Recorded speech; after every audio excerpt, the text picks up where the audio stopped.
तुम्ही थांबा तिथं.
टाकलं.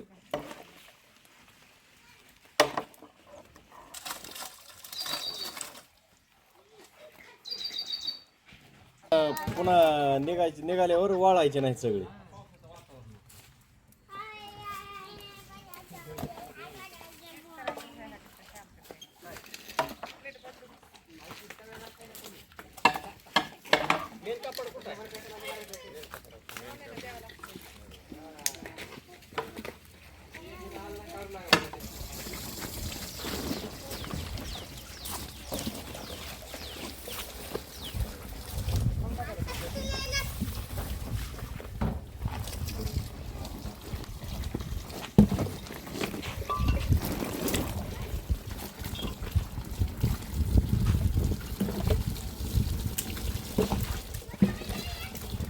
नमस्कार, मी रवींद्र भानदास देवरवाडे, राहणार देवळा, तालुका अंबाजोगाई, जिल्हा बीड येथील शेतकरी आहे.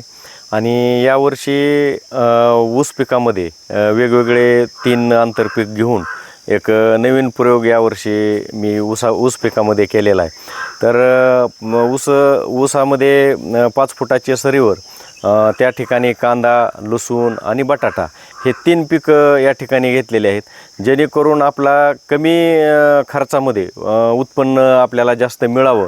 आणि या बदलत्या हवामानामध्ये जे काही बदल व्हायलेले आहेत की वातावरणामध्ये, तर त्याला एक स्वरूप चांगल्या पद्धतीनं व्हावं. त्याचप्रमाणे ऊस पिकामध्ये आंतरपीक जर चांगल्या पद्धतीनं आपण निवड केली चांगल्या पिकाची, तर ऊस पिकासाठी बेवड म्हणून जे शेतकऱ्यांना बऱ्याच माहीत आहे की बेवड पीक जर घेतलं तर ते ऊस पिकाला चांगल्या प्रकारे लागू होतं.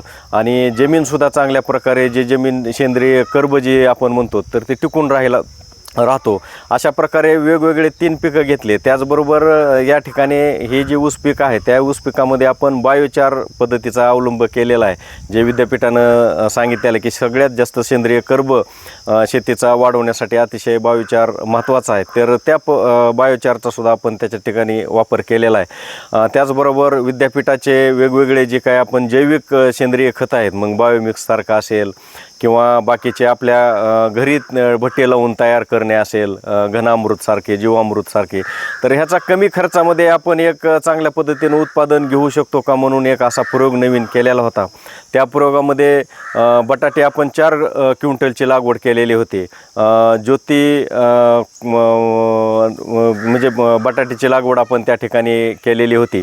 आणि त्याचमध्ये कांदा, लसूण आपण घरी खाण्यापुरता सुद्धा होईल आणि त्याचप्रमाणे त्याची विक्री करून 4 पैसे बी आपल्या हातात होईल. कारण आंतरपिकाला वेगळा कुठला बेसळ डोस किंवा वेगळे फवारण्या, खतं किंवा पाणी हे त्याला द्यायची गरज पडत नाही आणि ऊसाचा खर्च हे चांगल्या पद्धतीनं होईल आणि मशागतीचा सुद्धा खर्च आपला ह्यात 3 पिकं घेतल्यामुळं वाचेल.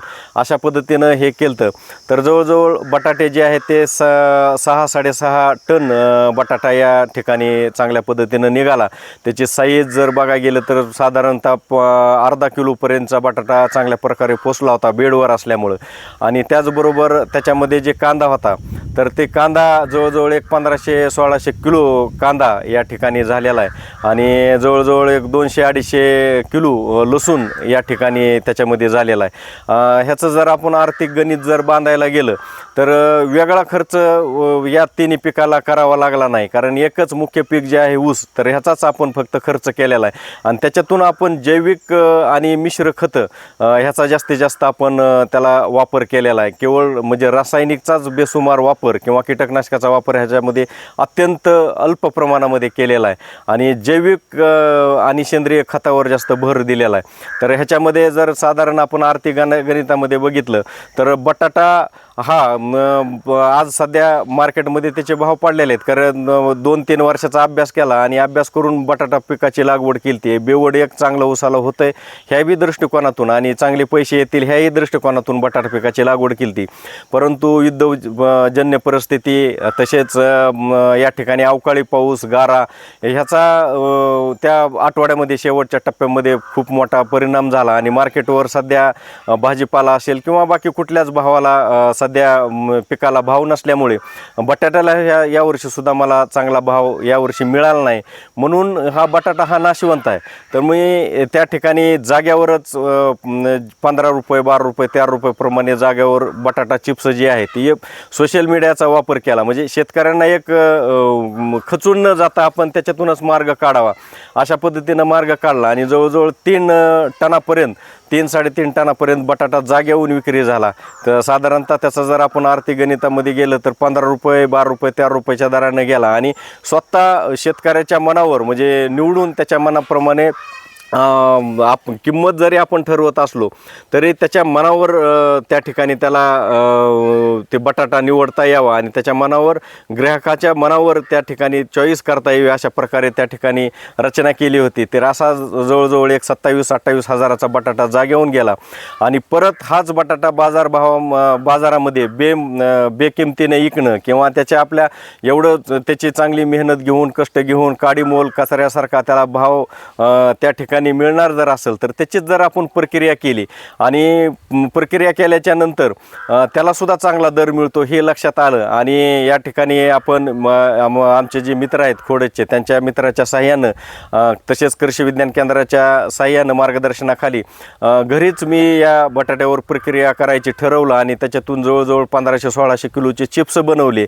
जे आज 100-1 किलो चिप्स होते आणि साधारण मार्केटचा जर दर बघितला तर चिप्सला 250 ते 300 रुपये चांगल्या प्रकारे दर आहे आणि प्रक्रिया केल्यामुळं जवळजवळ 6 महिने ते वर्ष हे जरी चिप्स आपल्याजवळ राहिले तरी चांगल्या पद्धतीनं आपल्याला ह्याच्यातून पैसे मोठ्या प्रमाणावर मिळतात आणि एखादी जर मोठी ऑर्डर जर आपल्याला मिळाली एखाद्या लग्न समारंभाची किंवा आध्यात्मिक एखाद्या मोठ्या संस्थांची किंवा कृषी विज्ञान केंद्राच्या छाया कार्डातून आता सध्या विकतेचे प्रचार प्रसार चालू आहे त्याच्या माध्यमातून जर ऑर्डर मिळाली तर जवळजवळ चिप्ससुद्धा आपल्याला जवळजवळ एक 27-28 ते 25 हजार रुपयाचे चिप्स आपले या ठिकाणी होतील आणि तीही न नाशवंत करता किंवा जाऊन न जाता एक चांगला मार्ग ह्याच्यातून शोधलेला आहे आणि वेगवेगळ्या प्रकारचे चिप्स आपण तयार केलेले आहेत. त्याचबरोबर कांदासुद्धा आपल्याला घरी खाण्यापुरता झाला आणि विक्री करण्यासारखं सुद्धा झाला. आता कांद्याचं जरी आपण बघितलं तरी आज 10 रुपये, 8 रुपये, 7 रुपये भाव आज मार्केटला सुरू आहे. परंतु आपल्याजवळ एक वर्षभराचा जरी आपण साठवायची आपल्याजवळ व्यवस्था आहे आणि ती कांदा आपल्याला बाहेरून आणायची गरज नाही आणि घरी जेवढा लागेल तेवढा कांदा घरी ठेवून त्याचा जर आर्थिक गणित बघितलं तर एक 10 ते 12 हजार रुपयाचा कांदा या ऊसामधून निघालेला आहे. त्याचप्रमाणे वर्षभर खाण्यापुरता लसूणसुद्धा आपल्याला या ठिकाणी झालेला आहे. त्याचा साधारण आपण 150 रुपये 100 रुपयाचा जरी मार्केटचा रेट पकडला तरी त्याचेसुद्धा एक 8 ते 10 हजार रुपयाचा लसूण या ऊस पिकातून निघालेला आहे आणि ह्याच्यामध्ये वेगळा कुठला असा खर्च या पिकाला कुठला करायला लागला नाही. कारण शेतकऱ्यांनी सुद्धा असे नवीन नवीन प्रयोग करून, ज्यांच्याकडे अल्पभूधारक शेतकरी असतील किंवा बहुधारक जरी शेतकरी असतील तरी थोड्याफार प्रमाणावर 1 एकर 2 एकर क्षेत्रावर असे, आणि घरचे आता शेतीमध्ये तर मजुरांची संख्या तर वरचेवर भीषण समस्या जाणवत आहे, तर घरचे जर करणारे असतील तर असे घरच्या करणाऱ्यांसाठी सुद्धा एक खूप छानसं असं मॉडेल या ठिकाणी म्हणजे या प्रयोगाच्या अंती तयार झालेला आहे. आणि ह्याच्यातून शेतकऱ्यांनी असे नवीन नवीन प्रयोग करून जास्तीत जास्त असा स्वतःचा माल स्वतः विक्री करणं आणि त्याच्यातून प्रक्रिया करणं ही काळाची गरज आहे. आणि ते अशा पद्धतीनं जर केलं तर नक्कीच शेतकऱ्यांना चांगले दिवस येतील आणि त्यांच्या मालाला सुद्धा चांगल्या पद्धतीनं भाव होईल. आणि येणाऱ्या काळात 7 ते 8 महिन्यामध्ये ऊस पीकसुद्धा जवळजवळ एक आपण साधारण आता ही 30 गुंठ्याचं क्षेत्र आहे. ह्या 30 गुंठ्याच्या क्षेत्रामध्ये आपण हे केलेलं होतं. ऊसाचं जरी आपण ॲव्हरेज बघितलं तर ह्या 30 गुंठ्यामध्ये 40-45 आता मेहनत घेतली आणि 40-45 टन जरी ऊस झाला तर साधारण आपल्याला ₹1 ते ₹1.25 लाख या ऊसामधून सुद्धा आपल्याला चांगले पैसे या ठिकाणी मिळू शकतात. आणि कमी खर्चावर केवळ रासायनिक खताचा वापर किंवा कीटकनाशकाचा वापर न करता आपण मिश्र शेतीचा अवलंबन करून सुद्धा चांगल्या पद्धतीनं उत्पादन कमी खर्चामध्ये घेऊ शकतो. हा या प्रयोगामधून मला समजलं आहे.